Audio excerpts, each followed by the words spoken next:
Hi කොහොමද ඉතින් ඔන්න අද අරගෙන ආවේ The Flash සීසන් 5 එකේ පළවෙනිම එපිසෝඩ් එක. ඉතින් ඔයාලට මතකයි හතරවෙනි සීසන් එකේ අවසානම එපිසෝඩ් එකේදී අපේ බැරි ඇතුළු ෆ්ලෑෂ් ටීම් එකට පුළුවන් වුණා ඩිගෝයිද තින්කගේ සැටලයිට් එක විනාශ කරලා දාන්න. ඉතින් ඒ වෙලාවේ අපේ බැරිට තවත් ස්පීච්ට කෙනෙක් උදව් කරා ඔයාලට මතක ඇති. ඉතින් ඒ ගෑනු ළමයා අපේ ජෝගේ සිසිල්ගේ අලුත් උපන් බබාගේ පාටි එකට ඇවිල්ලා බැරිලට කියනවා මම තමයි ඔයාගේ දුව අනාගතේ ඉඳලා. ඒ වගේම මට ඔයාලගේ උදව්ව ඕන. මොකද මම ලොකු ප්‍රශ්නයක පැටලලා ඉන්නේ. ඉතින් අද කතාව එතෙන් සිට. හරි අපි පැහැදිලි කරමු. මගේ නම නොර්වෙස් ටැරන්. ඒ වගේම ජීවිතුන් අතර ඉන්න වේගවත්ම කාන්තාව. අද ඉඳන් වසර 30කට පස්සේ සෙන්ට්‍රල් සිටි නගරයේ ආරක්ෂකයා. මමත් මගේ තාත්තා වගේම ස්පීච්ට කෙනෙක්. මිනිස්සු මට කියන්නේ එක්සෙස් කියලා. හැමදාම මම මගේ තාත්තා වගේ වෙන්න උත්සාහ කරනවා. ඒත් ඉතින් මට ඉගෙන ගන්න තව ගොඩාක් දේවල් තියෙනවා. ඉතින් මේ එපිසෝඩ් එක පටන් ගන්නම කලින් එපිසෝඩ් එක ඉවරුණ දැන ඉඳලමයි. ඉතින් මේ වෙලාව නෝරා කියනවා එයා තමයි බැරිගේ අයිරිස්ගේ අනාගතේ නම් ආපු දුව කියලා. ඉතින් බැරිට අයිරිස් නම් තාම හිතා ගන්න බෑ මොකද්ද මේ වෙන්නේ කියලා. ඉතින් ඒ වගේම නෝරා මෙතන ඉන්න හැම කෙනෙක්ගේම නමුත් දන්නවා. ඉතින් මෙයා කියන විදිහට මෙයාට ගෙදරට ආදරයට කියන්නේ එක්සෙස් කියලා. ඉතින් ඒ නම දාලා තියෙන්නේ අයිරිස්ම තමයි. මොකද පොඩි කාලේ නම් මෙයා හැම වැඩක්ම ඕනට වැඩි කරන්න ගිහිල්ලා ඒ වැඩෙත් අනා ගන්නවා. හරියට දැන් වෙලා තියෙනවා වගේ. ඔව් ඉතින් නෝරනම් කියන්නේ ඩිවෝයිගේ සැටලයිට් එක විනාශ කරන්න බැරිට උදව් කරාට පස්සේ එයාට ආයෙත් ගෙදර යන්න තරම් වේගවත් වෙන්න බැරි වෙලා තියෙනවා. ඒ වගේම එයාට ඒකට උදව් කරන්නත් පුළුවන් අපේ ෆ්ලෑෂ් ටීම් එකට විතරයි. ඉතින් මේ වෙලාවේ මේ කට්ටිය කොච්චර පුදුම වෙලාද කියනවනම් අපේ රැල්ෆ්ට නම් හිතා ගන්නත් බැහැ නෝරා ඇත්තටම ටයිම් ට්‍රැවල් කරා කිව්වම. මොකද ඉතින් මෙච්චර කාලයක් ෆ්ලෑෂ් ටීම් එකත් එක්ක හිටියත් අපේ රැල්ෆ් නම් හිතලා තියෙන්නේ ටයිම් ට්‍රැවල් කියන්නේ සුරංගනා කතාවක් කියලා. ඉතින් ඒ වගේම අපේ සිසිල්ටත් තාම පුළුවන් අනිත් අයගේ හිත් කියවන්න. ඔව් ඉතින් එයාගේ බබා හම්බුනාට පස්සේ එයාගේ මෙට හැකියාව තාම නැති වෙලා නැහැ. ඉතින් කොහොම හරි නෝරා කියනවා ඔව් ඉතින් මේක නම් ටිකක් විකාරය වගේ තමයි. මොකද ඔයාලගේ දුව අනාගතේ නම් වැඩිහිටියෙක් විදිහට මෙතනට ඇවිල්ලා ඉද්දී. ඒත් ඉතින් මම මෙහි හිර වෙලා. මට දැන් උදව් කරන්න ඉන්නෙත් ඔයාලා විතරයි. ඉතින් කවුරු හරි දන්නවද මම මොකද කරන්න ඕන කියලා? ඉතින් ඊළඟට පෙන්නන්නේ ස්ටාර් ලැබ් එක. ඒ ඉතින් තාමත් අය බැරිට නම් හිතා ගන්න බෑ නෝරා මේ කියන්නේ ඇත්තක්ද බොරුවක්ද කියලා. මොකද ඉතින් මේක ටිකක් විකාරයි වගේ. ඒ ඉතින් අයිරිස් නම් කියන්නේ බැරි බලන්න. ඔයාගේ කහ පාට අකුණු මගේ දම් පාට අකුණු. ඉතින් මේ දෙකේම එකතුවක් තමයි අපේ නෝරා. ඒ ඉතින් බැරි නම් කියන්නේ අපි ඕන තරම් මීට කලින් රැවටිලා තියෙනවා. ඒ වගේම අපි මීට වැඩි වක්තියෙන් සහගත වෙන්න ඕන. මොකද මේ පොඩි වෙනසකින් අපේ මුළු ටයිම් ලයින් එකම විනාශ වෙන්නවත් පුළුවන්. ඉතින් ඒත් එක්ක මෙතනට එනවර එකපාරටම අනාගතය ගැන කියවන යන පටන් ගද්දී අපි බැරි කියන හෝ අනාගතය ගැන කතා කිරීම තහනම්. මොකද අපේ ටයිම් ලයින් එකකින් වෙනස් වෙන්න පුළුවන්. ඉතින් මේ අතරේ නෝරගේ ලේ සාම්පල් එක චෙක් කරන කේට්ලන් නම් කියන්නේ ඒක බැරිගේ සහ අයිරිස්ගේ ලේ වලට ගැලපෙනවා. ඒ වගේම සිස්කෝ කියනවා මෙයාගේ ඇඟ ඇතුලේ ස්පීඩ් ෆෝස් එකට සම්බන්ධයකුත් තියෙනවා. ඉතින් මේ අතරේ ජෝ ගෙදර තිබුණ පාටි එක නිසා අපේ සිස්කෝ නම් හොඳටම මත් වෙලා තමයි ඉන්නේ. ඉතින් ඊළඟට අපි බැරි යන්නේ CCPD එකේ කැප්ටන් සිංව හම්බෙන්න. ඉතින් බැරි මේ පැත්තේ ආපු නැත් දවස් ටිකට එයාට කේස් ෆයිල්ස් ටිකක් නම් ගොඩ ගැහිලා. ටිකක් කිව්වට ඉතින් ටිකක් වන් නෙවෙයි. ඉතින් මේත් එක්ක මෙතනට එනවා නෝරා. ඉතින් අපි බැරි කියනවා මං හිතුවේ ඔයා ස්ටෑලා බීර වෙලා ඔයාගේ අම්මා අයිරිස් ඔයාගේ අම්මත් එක්ක ඇති කියලා. ඉතින් එතකොට නෝරා කියනවා ඔයා දන්නවද මාත් ඔයා වගේ අපරාධ පරීක්ෂකයෙක්. ඒ නිසා මට ඔයාලට මේකට උදව් කරන්න පුළුවන්. ඉතින් පේන විදිහට නෝරට මේක නම් හොඳ දැනුමක් තියෙනවා වගේ. ඉතින් මේ වෙලාවේ නෝරා බැරිට මතක් කරනවා බැරි ආසම අයිස්ක්‍රීම් එකක් ගැනත්. ඉතින් ඇත්තටම ඒක තමයි අපි බැරි කැමතිම ඩිසර්ට් එක. ඉතින් මෙයා කියන විදිහට මෙයා මේ හැම දෙයක්ම දැනගත්තේ නම් ෆ්ලෑෂ් මියුසියම් එකකින්. ඉතින් ඒ වගේම නෝරා කියනවා ඒක තමයි මගේ කැමතිම ඩෙසර්ට් එක. ඉතින් ඊට පස්සේ බැරි කියනවා හරි ඔයා අපරාධ පරීක්ෂණ සම්බන්ධයෙන් දන්නවා තමයි. ඒත් මට මේක තනියෙන් බලා ගන්න පුළුවන්. ඔයා මේකට මැදිහත් වෙන්න එපා. මොකද එහෙම වුණොත් අපේ ටයිම් ලයින් එක වෙනස් වෙන්න පුළුවන්. ඉතින් පේන විදිහට නම් අපේ බැරි කොල්ලට තාමත් නෝරා ආපු එක ගැන ලොකු උනන්දුවක් නැහැ. ඉතින් ඒත් එක්කම ඇලර්ට් එකක් එනවා නගරේ අපරාධයක් සිදු වෙනවා කියලා. ඉතින් මේ වෙලාවේ අපේ බැරිට ඇනයන් සූට් එක තිබෙන නිසා නෝරා එයා ෆ්ලෑෂ් ටීම් එකෙන් හොයාගත්ත සූට් එකකුත් අපේ බැරිට දෙනවා. ඉතින් ඒකත් අඳගෙන මේ අපරාධ සිද්ධ වෙන ස්ථානට අපේ ෆ්ලෑෂ් එතන ඉන්න කළු පාට මාස්ක් එකක් දාගත්ත මිනිස්සෙක්ටත් ගහලා එතන ඉන්න පොලිසිය අයවත් බේර ගන්නවා. ඒ ඉතින් එතකොටම අර කළු පාට මාස්ක් එකක් දාගත්ත මිනිස්සයා ආයෙමත් නැගිටිනවා. ඉතින් ඒත් එක්කම එතනට නෝර ඇවිල්ලා ග්‍රිඩ් ලොක් එක කෑ ගහනවත් එක්කම අපේ ෆ්ලෑෂ්ගේ අවධානයත් වෙනස් වෙනවා. ඉතින් මේකෙන් ප්‍රයෝජනයක් ගන්න මේ මිනිස්සයා අපේ බැරිගෝලට ඈතට විසිවෙන්න පාරක් ගහනවා. ඉතින් ඊළඟට පෙන්වන්නේ අපේ ස්ටාර් ලැබ් එකේ ඉන්න ෆ්ලෑෂ් ටීම් එක. ඉතින් නෝර නම් කියන්නේ එයා ග්‍රිඩ් ලොක් විතරයි. ඔයාලට පුළුවන් එයාව එකපාරින්ම අල්ලගන්න. ඒ නිසා ඒක ප්‍රශ්නයක් වෙන්නේ නැහැ. ඒ වගේම අනාගතයේ තියෙන ගොඩක් දේවල් නෝර මේ වෙලාවේ කියවන්න අරගෙන මෙතන ආයමත් පිස්සු නටනවා. ඉතින් මේ අතරේ බැරි නම් කියන්නේ ඒකට කමක් නැහැ නෝරා. අපි ආව අනිවාර්යයෙන්ම අල්ලගමු. ඒත් ඔයා මෙහි ඉන්න හැම දෙයක්ම වෙනස් වෙනවා. ඒ නිසා ඔයා ඉක්මනට ගෙදර යන්න ඕන. ඒත් එකම නෝරා කියනවා ඔව් ඒත් ඉතින් මට ඒ තරම් වේගෙන් දුවන්න බෑ. ඉතින් මේ වෙලාව කේට්ලන්ට මතක් වෙනවා අපේ රිවර්ස් ෆ්ලෑෂ් එයාගේ ස්පීඩ් එක වැඩි කරගන්න යූස් කරපු ටැකියොන් එන්හැන්ස් එක. ඉතින් ඒත් එකම අපි බැරි කියනවා අපි පළවෙනි තැන දෙන්න ඕන ග්‍රිඩ් ලොක් අල්ලගන්න එකට සහ නෝරාව ගෙදර යවන එකට. ඉතින් මේත් එක්කම ටයිම් ට්‍රැවල් ගැන පිස්සු වෙట్లా ඉන්න අපේ රැල්ෆ් වෙනවා මෙතනට. ඉතින් මෙයා කියන්නේ නැහැ ඔයාලා මූලිකත්වය දෙන්න ඕන ඔක්කොටම වැඩිය මෙන්න මේ දෙයට. ඉතින් එහෙම කියලා මෙයා කියනවා ටයිම් ට්‍රැවල් කියලා දෙයක් තියෙනවා නම් අනිවාර්යයෙන්ම සමාන්තර ලෝක තියෙන්න ඕන. ඉතින් සමාන්තර ලෝක තියෙනවා කියන්නේ විශ්වයන් ගොඩක් තියෙන්න ඕන. ඒ කියන්නේ හරියට මිනිවර්ස් වගේ දෙයක්. ඉතින් හිතන්න මේ ගැන බලන්න මං හොයාගත්ත දේ. ඒරියක් විකාරය වගේ තමයි. ඒ වුණාට ඒක ඇත්ත වෙන්න බැරිද? ඉතින් ඒත් එක්කම පිස්සුව වගේ මේක තියා බලන් ඉන්න ෆ්ලෑෂ් ටීම් එක කියනවා ඒක මිනිවර්ස් නෙවෙයි. ඒක මල්ටිවර්ස්. ඉතින් ඊට පස්සේ බැරි කියනවා හරි අපි ටයිම් ට්‍රැවල් ගැන පස්සේ කතා කරමු. අපි ඊට කලින් ග්‍රිඩ් ලොක්ව අල්ල ගන්න ඕන. ඉතින් එහෙම කියලා අපේ බැරි යනවා CCPD එකට. ඉතින් මේ අතරේ අපේ ලැබ් එකේ ඉතුරු වෙන නෝරා සහ අයිරිස් යනවා කොෆි ෂොප් එකකට. ඉතින් මේ වෙලාවේ අයිරිස් try කරන්න අපේ නෝරට ටිකක් කිට්ටු වෙන්න. ඉතින් ඒ වැඩේ නම් හිතන තරම් හරියන්නේ. මොකද එයාලා අනාගතය ගැන මොනවා හරි දෙයක් කතා කරොත් සමහර විට දැන් තියෙන ටයිම්ලයින් එක සම්පූර්ණයෙන්ම වෙනස් වෙන්න උනත් පුළුවන්. ඉතින් ඊට පස්සේ බැරි ලෑස්ති වෙන්නේ නෝරාව ආයමත් ගෙදර යවන්න. ඉතින් මේ වෙලාව නෝරා පාවිච්චි කරන්නේ අපේ බැරි පළවෙනියටම සුපර් ගර්ල් හම්බෙන්න යද්දි පාවිච්චි කරපු ටැකියොන් එන්හැන්ස් එක. ඉතින් මේ ඇස්සේ බැරි අහනවා ඇයි මේ සූට් එක මෙච්චර ගඳ කියලා. ඒත් එක්කම නෝරා කියනවා ඔයා ඔය සූට් එක නෙමෙයි තමයි අපේ කිං ෂාක් අල්ලගත්තේ කියලා. ඉතින් මේ දෙන දුවන්න පටන් ගද්දිම මෙතනට එන මොලී කියනවා අපි දැන් මේ දෙනව නවත්තන්න ඕන. මොකද මේ වැඩේ නිසා නෝරාගේ වේගය වැඩි වෙන්නේ නැහැ. ඒක තවත් අඩු වෙනවා. ඉතින් මේ වෙලාවේ මොලී කියනවා අපි නෝරාගේ ලේ සැම්පල් එකක් චෙක් කරලා බැලුවා. ඉතින් ඒක තියෙන්නේ නම් නෙගටිව් ටැකියොන්ස්. ඉතින් මේ නෙගටිව් ටැකියොන්ස් ඉඳ තමයි නෝරාට ටයිම් ට්‍රැවල් කරන තරම් අවශ්‍ය ස්පීඩ් එකට ළඟා වෙන්නත් බැරි. ඉතින් මේ වෙලාවේ සිස්කෝ කියනවා හරි මම මේකට විසඳුමක් හොයා ගන්නවා. ඉතින් ඒත් එක්ක මේ අතරේ ටීවී එකේ නිවුස් එකක් යනවා මිටා හියුමන් කෙනෙක් හොරකමක් කරලා පැනලා යනවා කියලා. ඔව් ඉතින් දැන් ඉස්සර වගේ නෙවෙයි. අපේ ෆ්ලෑෂ් ටීම් එකත් නගරේ වෙන අපරාධ දැනගන්නේ නිවුස් බලලා. මොකද ඉතින් ඩිබෝයිගේ එන්ලයිට්මන්ට් එක දවසේ සැලී කියන ස්ටාර් ලැබ් එකේ සැටලයිට් එක විනාශ වුණා. ඉතින් ඊළඟට පෙන්නන්නේ බැරි ග්‍රිඩ් ලොක් එක සටන් කරපු තැනට ආපු රැල්ෆ් කේට්ලන් සහ අපේ සිස්කෝව. ඉතින් සිස්කෝ මේ වෙලාවේ හොයාගන්නවා ග්‍රිඩ් ලොක් අපේ බැරිකින් ගුටි කන්න කලින් එයාගේ ඇඟේ තිබුණු ඩාර්ක් මැටර් ප්‍රමාණය අඩුයි. ඉතින් ඊට පස්සේ බැරිකින් ගුටි කෑවට පස්සේ ඒක ටිකක් වැඩි වෙලා තියෙනවා.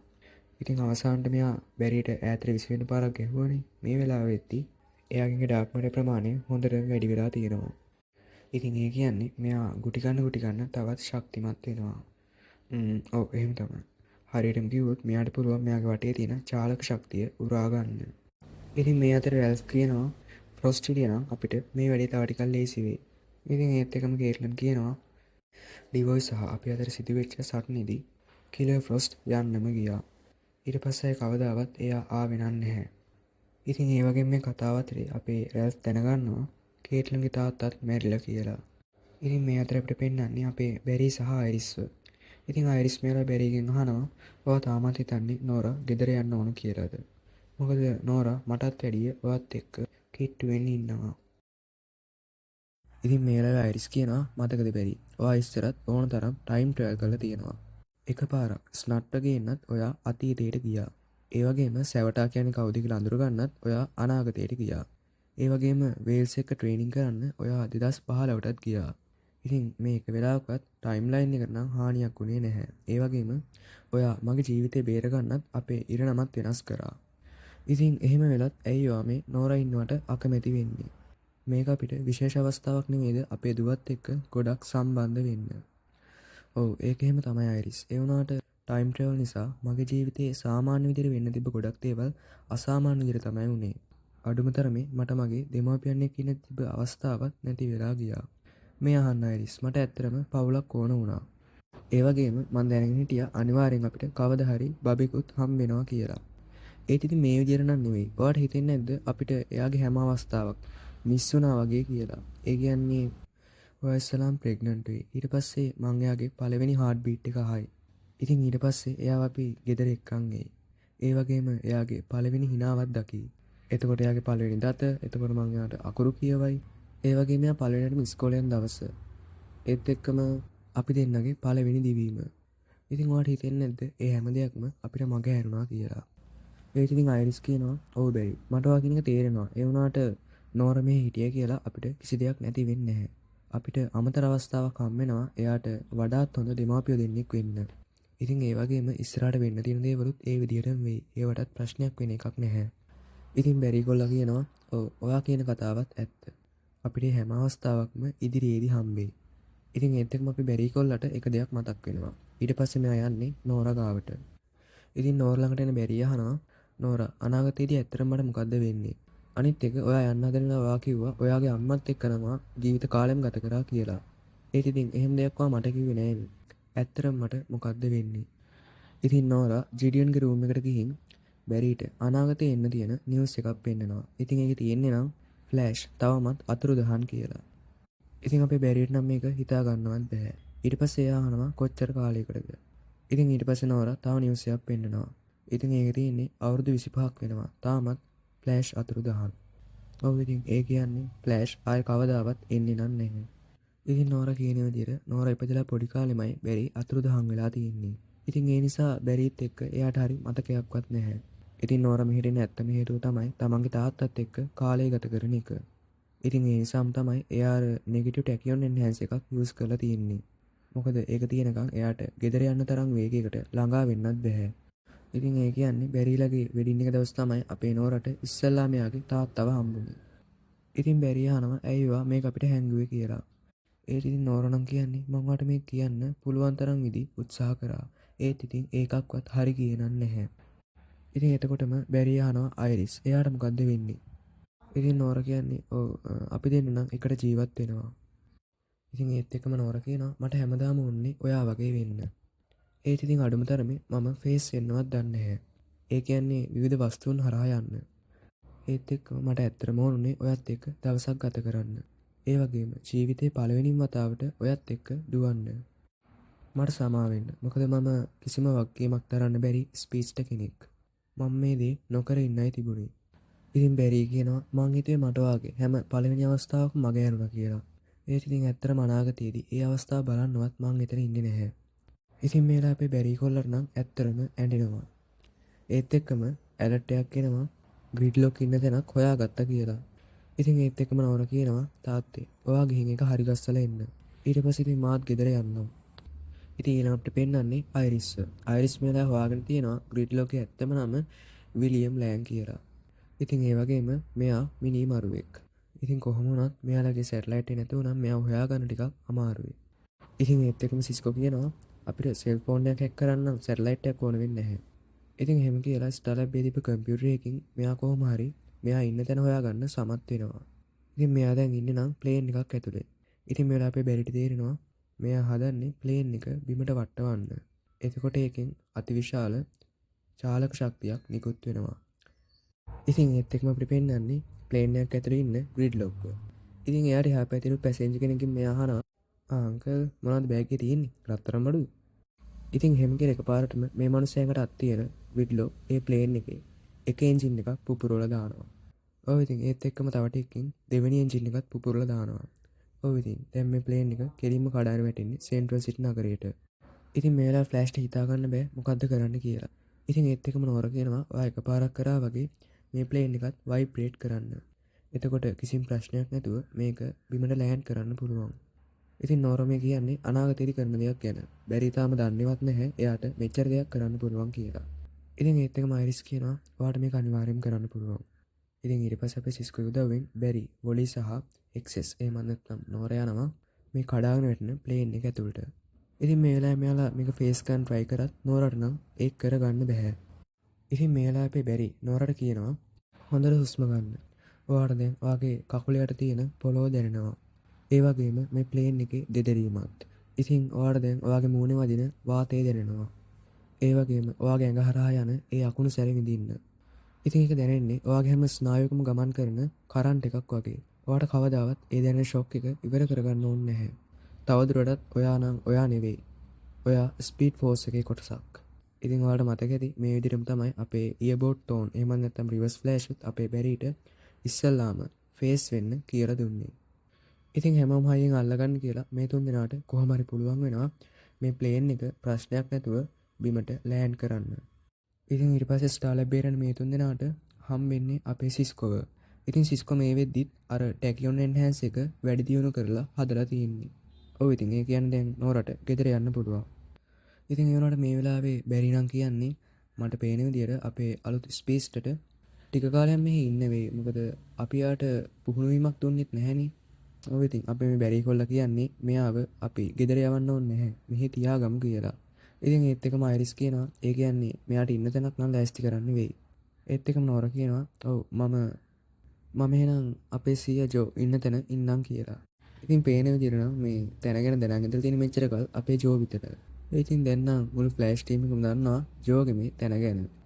ඉතින් ඊට පස්සේ අපේ ජෝ වොලිගෙන් අහනවා ඔයා මෙච්චර කල් කොහෙද හිටියේ කියලා. ඉතින් වොලි මෙච්චර කල් ඉඳලා තියෙනම් ආරාමයක් වගේ තැනක. මෙයා එහෙදී උත්සාහ කරලා තියෙන්නේ තමන්ව හොයාගන්න. එයා ඒකට ගොඩක් ලං වෙලා හිටියත් එකපාරටම කොහෙන්දන් ආපු මේ පිස්සු ලෙජන්ස්ලා ටික මෙයා ආයෙමත් මෙතනට එක්කන් ඇවිල්ලා තියෙනවා. ඉතින් ජෝනන් කියන්නේ වොලි අනිවාර්යෙන්ම ඔයා යන්න ඕන. ඊට පස්සේ ඔයාගේ වැඩි ඉවරනාට පස්සේ ආයෙමත් අපි ගාවට එන්න. හැබැයි ඉතින් එනකොට නම් ඔයාගේ තාත්තට ටිකක් තරහ ගිහිල්ලා තියෙයි. ඉතින් ඊට පස්සේ නෝරට මේ හැම දෙයක්ම බලා ගන්න කියලා අපේ කිඩ් ෆ්ලෑෂ් එතනින් යනවා. ඉතින් ඊට පස්සේ නෝර දිහා බලන් ඉන්න අයිරිස් කියනවා අපේ බැරිට මං හිතුවේ එයත් එක්ක සම්බන්ධයෙන් තිබ්බ අවසාන අවස්ථාවක් අපිට නැති වුණා කියලා. ඉතින් දැන් මට දැනෙනවා අපිට තව අවස්ථාවක් ලැබුණා වගේ කියලා. ඉතින් ඒත් එක්කම බැරි කියනවා එයා දැන්ටමත් ඔයත් එක්ක සම්බන්ධයි. ඉතින් ඒක මම දැක්කේ ප්ලේන් එකේදී. අයිරිස් එයාත් හරියට ඔයා වගේ. එයා පොඩ්ඩක්වත් බය නැහැ. හරිම නිර්භීත කෙනෙක්. ඉතින් මේ විදිහ අපේ රැල්ෆුත් ටයිම් ට්‍රැවල් ගැන නම් ටිකක් තේරුම් අරගෙන ඉන්නේ. ඉතින් ඒක විතරක්ම නෙවෙයි මෙයා තේරුම් අරන් ඉන්නේ. ඒ කියන්නේ මෙයා හොයාගෙන තියෙනවා කේට්ලන්ගේ තාත්තගේ මරණ වාර්තාවේ අත්සන් කරපු කෙනා දැනටමත් ජීවිතුන් අතර නැති කෙනෙක් කියලා. ඔව් ඉතින් ඒ කියන්නේ ඒ මරණ වාර්තාව බොරු එකක්. ඉතින් එතකොට කේට්ලන්ගේ තාත්තට ඇත්තට මොකද උනේ? ඒක ඉතින් අපිට බලන්න වෙන්නේ ඊළඟ එපිසෝඩ් එකෙන් තමයි. ඉතින් ඊට පස්සේ ආයමත් පෙන්නන්නේ අපේ බැරි අයිරිස් සහ නෝරව. ඉතින් මේලා බැරි කියනවා ඔයාට මහන්සි නැත්තම් අපිට යන්න පුළුවන් කුකීඩෝ අයිස්ක්‍රීම් එකක් කන්න. ඉතින් නෝරා අහනවා හැපි හාබේගෙන්ද කියලා. ඉතින් ඒත් එකම බැරි කියනවා ඔව් ඉතින් ඔයා කැමති නම් විතරක්. ඉතින් මේලා වයිරිස් කියනවා එයාටත් මින් චිප්ස් ගේන්න කියලා. හරි මගේ නම නෝරා විස්ටැලන්. ඒ වගේම දැන් ජීවිතුන් අතර ඉන්න වේගවත්ම ගෑන් ළමයා. මම පොඩි කාලේ අමුතු දෙයකින් මගේ තාත්තා අතුරුදහන් වුණා. ඉතින් ඊට පස්සේ මම ලොකු වුණා. ඒ වගේම මාත් එයා වගේ වුණා. ඉතින් මම හැමදාම උත්සාහ කරන්නේ මගේ තාත්තා වගේ වෙන්න. ඉතින් එතකොට මට කවදා හරි පුළුවන් එයාගේ අතුරුදහන් වීම සදාටම නවත්තන්න. මම තමයි එක්සස්. ඉතින් එපිසෝඩ් එකේ අවසානට පෙන්නන්නේ මෙඩා ප්‍රිසන් එකට එක්කන් යන ග්‍රිඩ්ලොක්ව. ඉතින් මේ වෙලාවේ කළු පාට මාස්ක් එකක් දාගත්ත අමුතු ඩැග එකක් වගේ එකක් අතේ තියාගෙන ඉන්න මිනිස්සේ මේ ග්‍රිඩ්ලොක් අරන් යන වාහනේට පහර දෙනවා. ඉතින් ඊට පස්සේ මේ මිනිස්සයා ග්‍රිඩ්ලොක් ළඟට ඉදි ග්‍රිඩ්ලොක් අහනවා ඔයාට මොනවද මගෙන් ඕන? ඉතින් ඒත් එක්ක මේ මිනිස්සයා කියනවා තමුසලා හැම කෙනෙක්ම මැරෙන්න ඕන. ඉතින් ඒත් එක්කම මේ එපිසෝඩ් එකත් ඉවර වෙනවා. ඉතින් ඇත්තරම කවුද මේ මිනිස්සයා? ඒක ඉතින් අපිට බලා ගන්න ඕනේ ඊළඟ එපිසෝඩ් එකෙන් තමයි. හරි එහෙනම් ඊළඟ එපිසෝඩ් එකෙන් ඉක්මනට හම්බෙමු.